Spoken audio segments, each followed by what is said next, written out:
प्यारे दोस्तों नमस्कार। साथियों, हम आ गए हैं official website Uttar Pradesh power corporation limited पर। साथियों, ये इनका ऑफिशियल वेबसाइट है और आप यहाँ पर UPenergy.in पर जाकर भी इसे सर्च कर सकते हैं। साथियों, जो ये ऑफिशियल वेबसाइट में ये कॉर्नर है, यहाँ पर लिखा हुआ है वैकेंसी ऑब्लिक रिजल्ट। आप यहाँ पर क्लिक करें। यहाँ पर क्लिक करने के बाद आपको सीरियल नंबर 1 यहीं पर लिखा हुआ है advertisement for the post of technician electrical, अर्थात इलेक्ट्रिकल के पद के लिए जो ये वैकेंसी है, इसको साथियों यहाँ से आप डाउनलोड कर सकते हैं। यहाँ से जैसे आप क्लिक करोगे तो आप विज्ञप्ति को डाउनलोड पाओगे, जैसे हमने ये कर रखी है। अब साथियों हम बात करते हैं इम्पोर्टेंट चीज़ों पर। साथियों, इसका हेडक्वार्टर है वो लखनऊ के गोमती नगर में है। आपकी जो पोस्ट है साथियों, उसके लिए क्या है, उसका नाम है हिंदी में तकनीशियन विद्युत, इंग्लिश में इसको बोलेंगे टेक्निकल इलेक्ट्रिकल। ये पोस्ट कोड है साथियों, ये टोटल वैकेंसी नहीं है, या इससे भ्रमित ना हो। जनरल कैटेगरी की जो पोस्ट है वो है 357। साथियों, बहुत अच्छा पोस्ट है। OBC के लिए 241 पोस्ट है और अनुसूचित जाति के लिए 187 पोस्ट है, अच्छा पोस्ट है। अनुसूचित जनजाति के लिए 17 पोस्ट है और EWS वर्ग के लिए 89 पोस्ट आया है साथियों। इसमें सिर्फ ITI इलेक्ट्रिकल वाले बच्चे ही एलिजिबल हैं, तो सिर्फ एक ITI ट्रेड के लिए इतना वैकेंसी कम नहीं है। दूसरी बात मैं आपको बताऊं कि आउट ऑफ स्टेट से जो भी बच्चे हैं वो सिर्फ जनरल अनारक्षित वर्ग में ही अप्लाई करेंगे, इस चीज़ का आप ध्यान रखें। और ये जो रिजर्व कैटेगरी है, यहाँ से लेके OBC से लेके और EWS तक की जो हमारी रिजर्व कैटेगरी है, इसका लाभ किसको मिलेगा, सिर्फ उत्तर प्रदेश के निवासियों को ही मिलेगा। ये बात आप ध्यान रखें, ठीक है साथियों। अब हम बात करते हैं नीचे जो मुख्य बात है इनकी। साथियों, इन्होंने लिखा है कि अगर फॉर्म अधिक आए तो ये एक से ज़्यादा CBT, एक से ज़्यादा पारी में ले सकते हैं। CBT इनको अधिकार है।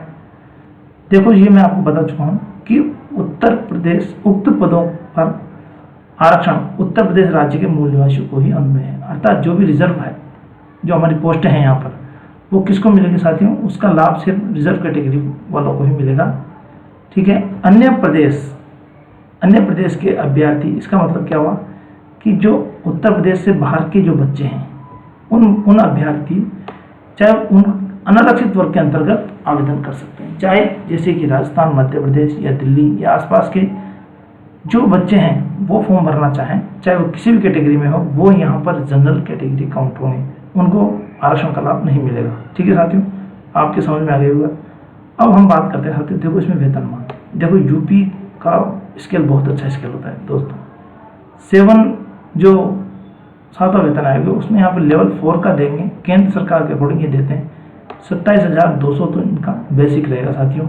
और इसके ऊपर जो भी कॉर्पोरेशन के भत्ते हैं, DA, HRA, वो अलग से दे होगा साथियों। बहुत ही अच्छा पेमेंट है, पेमेंट की कोई कमी नहीं है, बहुत अच्छा पेमेंट देता है UPPCL। साथियों, शैक्षणिक योग्यता जो सबसे महत्वपूर्ण है आप लोगों के लिए जानना, शैक्षणिक योग्यता क्या है साथियों कि ITI होना आवश्यक है।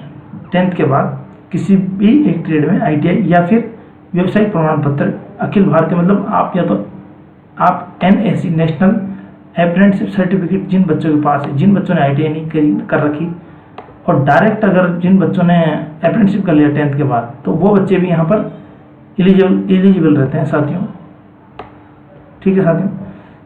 अब इसमें क्या है, देखो ये देखो, आप ITI किस में होना चाहिए, आप इलेक्ट्रिशियन में ITI होना चाहिए, इलेक्ट्रिकल में ITI होना चाहिए, या फिर इलेक्ट्रिकल जो कौशल विकास के अंतर्गत जो कोर्स कर रखा है, विद्युत वितरण डिस्ट्रीब्यूशन का, इलेक्ट्रिकल डिस्ट्रीब्यूशन का जो कोर्स कर रखा है, तो वो बच्चे भी अलाउ है। पर ये सब क्या होना चाहिए साथियों, NCVT या फिर SCVT से मान्यता प्राप्त होनी चाहिए। तो कई बच्चों में कन्फ्यूज रहते हैं कि SCVT, साथियों यहाँ पर जो SCVT से जो मान्यता प्राप्त आपका सर्टिफिकेट वो भी यहाँ पर पूरी तरह मान्य है। स्पष्टली दूरस्थ शिक्षा से अगर आपने कोई कोर्स कर रखा है तो साथियों वो यहाँ पर वैलिड नहीं है, तो ये आप ध्यान रखें, सिर्फ रेगुलर कोर्स ही मान्य है। एज बहुत लंबा क्राइटेरिया दे देते हैं साथियों, 18 से 40 साल इसका एज क्राइटेरिया है, और छूट जो मिलती है वो यहाँ की गवर्नमेंट के अकॉर्डिंग जो 5 साल का छूट मिलता है साथियों, ST SC OBC या स्वतंत्रता सेनानी, इनको सबको 5 वर्ष का छूट मिलता है, ठीक है साथियों। सेना के लिए जो यहाँ दिया हुआ है, अप्रेंटिसशिप वाले बच्चों के लिए 2 वर्ष का और यहाँ पर अधिकतम छूट दे देंगे साथियों। रिजर्वेशन जो मैं आपको पहले ही बता चुका हूँ कि रिजर्वेशन का लाभ लेने के लिए आप उत्तर प्रदेश का मूल निवासी होना आवश्यक है।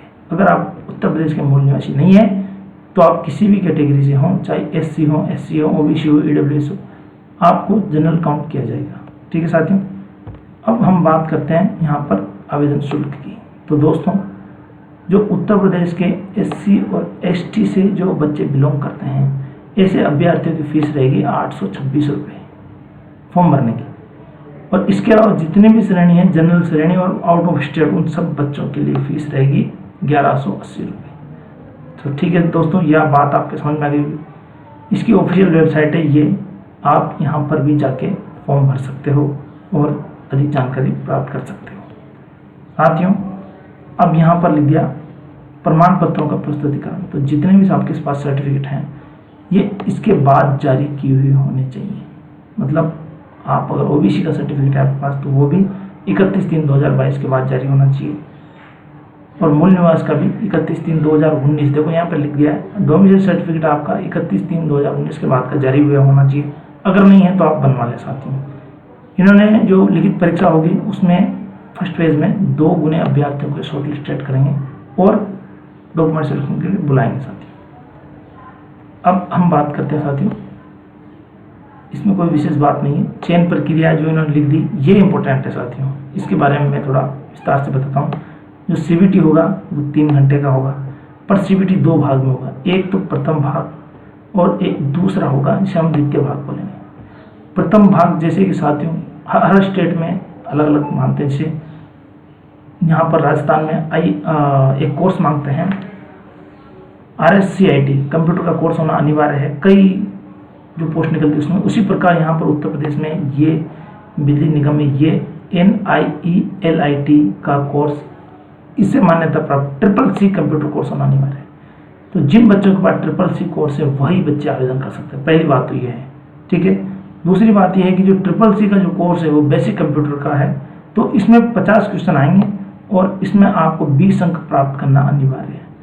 अगर आपने 20 अंक आपके 50 में से नहीं आएंगे तो आपके द्वितीय भाग की कॉपी जांच नहीं की जाएगी, आप यहीं फेल हो। इसमें माइनस मार्किंग रहेगा, 1/4 का इसमें माइनस मार्किंग है। तो ये बात ध्यान रखें।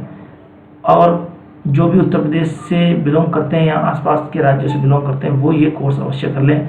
आने वाली भर्तियों में भी ये बहुत काम आने वाला कोर्स है CCC का। ठीक है दोस्तों, अब जो बच्चे इसमें 20 अंक लेके आएंगे 50 में से, वो बच्चे द्वितीय भाग में बैठेंगे। और इस द्वितीय भाग का मैं आपको बताऊं, इसमें भी माइनस मार्किंग रहेगी 1/4। देखो इसमें सबसे इम्पोर्टेंट है 200 अंक का ये पेपर होगा साथियों। 200 अंक का पेपर होगा द्वितीय भाग।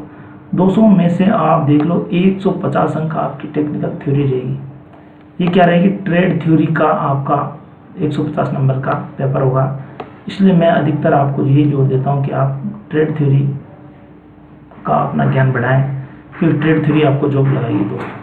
इसके अलावा 15 नंबर ओनली फॉर इंग्लिश के और 15 ही नंबर और 15 ही क्वेश्चन हिंदी के और 20 जो जनरल नॉलेज के क्वेश्चन होंगे।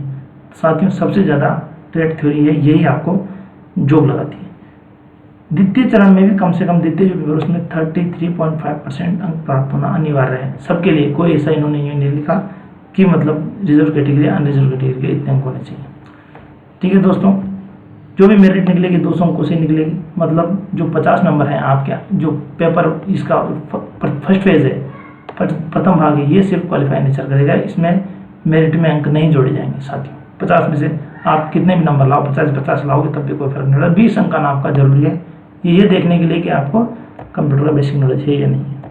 ठीक है दोस्तों, एग्जाम का आप स्थान देख लो कहाँ कहाँ पे एग्जाम होंगे, या आप इसके अकॉर्डिंग आप एग्जाम सेंटर भर दें ताकि आपको एग्जाम देने में परेशानी नहीं हो।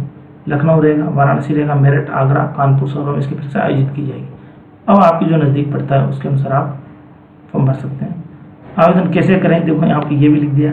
जो मैं ये वेबसाइट बता रहा हूँ आपको, इस वेबसाइट पर आप जाएं और अप्लाई ऑनलाइन वहाँ पर आप टैप करें। ये एडवर्टाइजमेंट नंबर लिखा रहेगा for the post of technician electrical. यहाँ पर आप जैसे ही क्लिक करोगे हाउ टू अप्लाई लिखा हुआ है, वहाँ पर आपको पूरी जानकारी मिल जाएगी और समझ में आ जाएगा। प्रवेश पत्र के बारे में ये तो साथियों जनरल बात है कि इसी वेबसाइट पर आपको मिलेंगे। और साथियों अगर आपको कुछ पूछना है तो आप ये निगम का जो मेल आईडी दिया हुआ है आप इस पर मेल करके संपर्क कर सकते हो, आपको आपके जवाब मिल जाएंगे दोस्तों। ठीक है साथियों, और वैसी कोई स्पेशल बात है नहीं। कोई अगर कोई न्याय का जो क्षेत्र है, अगर कोई प्रॉब्लम हो जाता है, आपको विवाद हो जाता है कॉरपोरेशन के साथ, तो फिर कोर्ट आपका लखनऊ में लगेगा। यहाँ पर आप जाके आप जो वाद दायर कर सकते हैं। और ऑनलाइन फॉर्म स्टार्ट होने की जो डेट है साथियों वो है 27/9 से स्टार्ट होगी और 19/10 तक रहेगी। और साथियों 19/10 तक ये आप जो भी आपका जो शुल्क है वो जमा करा सकते हो स्टेट बैंक से नेट बैंकिंग के द्वारा। अगर आप ऑफलाइन चालान प्रस्तुत करना चाहते हो तो उसका डेट 21/10 तक रहेगा। परंतु साथियों यही बहुत ईजी है, बैंक में जाने की जरूरत नहीं है आपको अगर आप ऑनलाइन करवाते हो तो। और संभावित तिथि साथियों विशेष दे दी नवंबर के चौथे सप्ताह में ये एग्ज़ाम हो जाएगा। तो मित्रों अभी से आप थ्योरी पर अच्छी पकड़ रखें। जिस बच्चे की थ्योरी सही है उसको जॉब लगने से कोई नहीं रोक सकता साथियों। ठीक है दोस्तों, ये तो नॉर्मलाइजेशन, अगर ऐसी समस्या आती है नॉर्मलाइजेशन की तो ये उनका फॉर्मूला है, कोई स्पेशल बात नहीं है दोस्तों। इस मेरे चैनल पर आपको आपकी ट्रेड थ्योरी से संबंधित वीडियो मिलेंगे। मुझे जब जब समय मिलता है मैं वीडियो डालता रहता हूँ, तो आप वहाँ भी जाके और आपका थ्योरेटिकल नॉलेज बढ़ा सकते हैं। धन्यवाद साथियों, आज के लिए इतना ही, मिलेंगे अगले वीडियो में। Thank you.